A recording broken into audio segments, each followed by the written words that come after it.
ఓం మహాన్ పరమాత్మనే నమః. అథర్వవేదము 9వ కాండము 2వ సూక్తము 20వ మంత్రం. ఇందలి విషయం ఈశ్వరునే ఉపాసింపవలనం. ఉపాసించటం అంటే అంటే చెంత, ఈశ్వరునికి దగ్గరగా ఉండటం అనేది ఇందులో చెప్తున్నారు. అంటే ఇది భౌతిక పదార్థములకు దగ్గరగా ఉన్నట్లు కాదు. పరమాత్మ ఈ ప్రకృతి జన్యమైనటువంటి ఈ భౌతిక జగత్తు కంటే గొప్పవాడు, చేతనుడు. ఇవన్నీ భౌతిక పదార్థాలు, నశించబోయేవి. వీటన్నిటికంటే అతీతమైనటువంటి ఆ ఈశ్వరతత్వం ఏదో ఉందో దాన్ని ఉపాసించి పొందండి అని మంత్రం చెప్తుంది.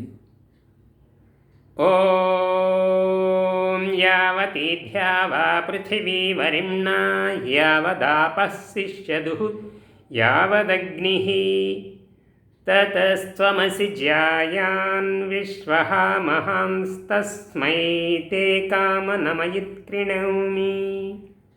ఇది మంత్రం. ఇప్పుడు పదార్థం. వరిమ్నా, ఒక్కొక్క పదం యొక్క అర్థం తెలుసుకుందాం. తమ విస్తారముచే విస్తరించి ఉన్నటువంటి ధ్యావ పృథివీ, సూర్యచంద్ర భూలోకాదులు, యావతి ఎన్ని గలవో, యావత్తు ఎంతవరకు, ఆపహ జలధారులు, శిష్యదుహు ప్రవహించుచున్నవో. ఇవన్నీ ఏంటంటే ఈ భౌతిక పదార్థాల యొక్క గొప్ప గొప్ప పదార్థాలు. ఇవి కూడా భూలోకం అంటే ఎంత విస్తరించి ఉన్నది, సూర్యలోకము, చంద్రలోకము, ఇవన్నీ లక్షల కిలోమీటర్ల దూరం వ్యాపించి ఉన్నాయి. భూమి నుంచి సూర్యుడు 9,32,000 కిలోమీటర్లు, చంద్రుడు 36,000 కిలోమీటర్లు. ఇవన్నీ కలిపి విశ్వంలో సూర్యుడు తిరిగే దూరం ఎంత? 220 మిలియన్ల కిలోమీటర్ల దూరం ఆయన ఈ విశ్వంలో, గ్యాలక్సీలో తిరుగుతూ ఉన్నాడు. అంతటి విస్తారముగా విస్తరించే ప్రదేశాలు ఉన్నటువంటి ఈ లోకాలు ఏవైతే ఉన్నాయో అవి, అలాగే జలధారలు ప్రవహించున్నవు. ఆకాశం ఎంత పెద్దది! ఆకాశం నుంచి వచ్చే వర్షం, ఈ సముద్రంలో ఉన్న వర్షం జలం ఎక్కడి నుంచి వచ్చింది? ఆకాశం నుంచి. అంత పెద్ద విస్తరించినటువంటి ఆ జలధారలు. అగ్ని అంటే అగ్ని విద్యుత్ గలదో.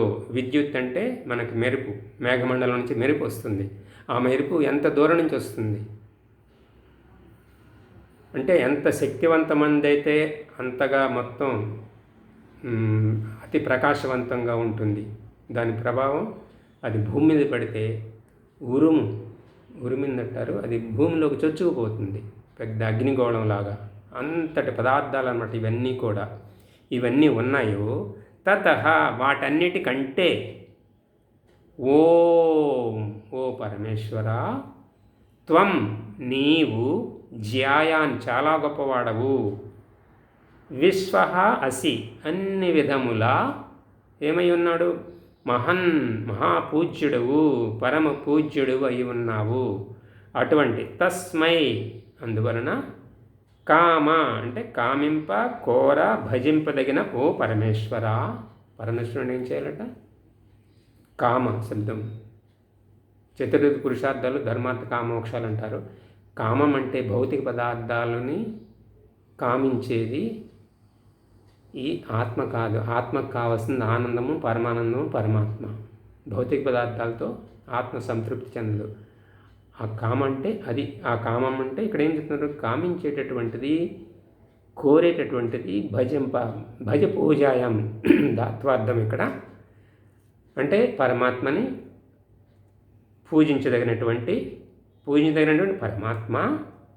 తేయిత్ నీకే, నమః కృణోమి నమస్కరించెదను అని పదార్థంలో చెప్తున్నారు. ఇప్పుడు ఇక్కడ భావార్థం. పరమేశ్వరుడు సూర్య, చంద్ర, పృథివీ మొదలగు పదార్థములను ఉత్పన్నమనొచ్చువాడు. ఆకాశాదుల కంటే పెద్దయగు అతనినే ఉపాసించవలనం. బ్రహ్మ అనే పదార్థానికి పెద్ద అని అర్థము. బ్రహ్మాండం అంటే ఈ సమస్త జగత్తు. బ్రహ్మాండాన్ని సృష్టించిన వాడు బ్రహ్మాండం కంటే చిన్నవాడు అవుతాడా? అంతకంటే గొప్పవాడు బ్రహ్మ. ఈ సమస్త జగన్ సృష్టికర్త ఆయనే. కనుక మనం ఉపాసన చేయవలసింది ఈ జడ పదార్థాలను నశించిపోయేది జడ పదార్థం. పరమాత్మ ఎప్పటికీ శాశ్వతంగా ఉండేవాడు, నిత్యుడు. అటువంటి నిత్య పదార్థాన్ని మనం ఉపాసన చేస్తే ఆయన మనకు ప్రాప్తిస్తాడు. జీవులమైన మనము ఆత్మతత్వం అలాగే పరమాత్మతత్వమును ఉపాసించాలి. ఆత్మ అంటే మనం ఆత్మగా ఎప్పుడూ ఉంటాం. దేహం ఉన్నా దేహం లేకున్నా మనం ఉంటాం. నిత్య పదార్థాలు మూడే మూడు. ఒకటి జీవాత్మ, పరమాత్మ, ప్రకృతి, మూల ప్రకృతి. ఇప్పుడు మనం చూస్తున్నది ఇదంతా జగత్తంతా కూడా ప్రకృతి కాదు. ప్రకృతి నుంచి పరిణమించినటువంటి వికృతి ఈ పదార్థాలన్నీ.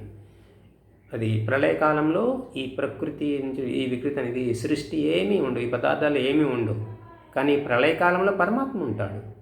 మనం అంటే ఈ దేహాలు ఉండవు, కానీ ఆత్మస్వరూపంతో మనము ఉంటాము. కనుక నిత్యమైన ఆత్మ, నిత్యుడైన పరమాత్మను ఉపాసించాలి. ఈ నశించే ఈ పదార్థాలను కాదన్న విషయం తెలియజేస్తూ ఆ ఈశ్వరుని ఉపాసించండి. భౌతికమైనటువంటి ఈ విగ్రహాలు, తర్వాత మనం నిర్మించుకున్నటువంటి ఏ వస్తువులుని ఉపాసించడం కాదు. సృష్టికర్త అయిన పరమాత్మ, మనల్ని సృష్టించిన దేవుడు, మనం సృష్టించుకున్న దేవుళ్ళు, ఈ రెండిట్లో ఏది సత్యమో తెలుసుకొని మనల్ని సృష్టించిన పరమాత్మ ఆయననే ఉపాసన చేయాలి. ఓం ఇతి శం.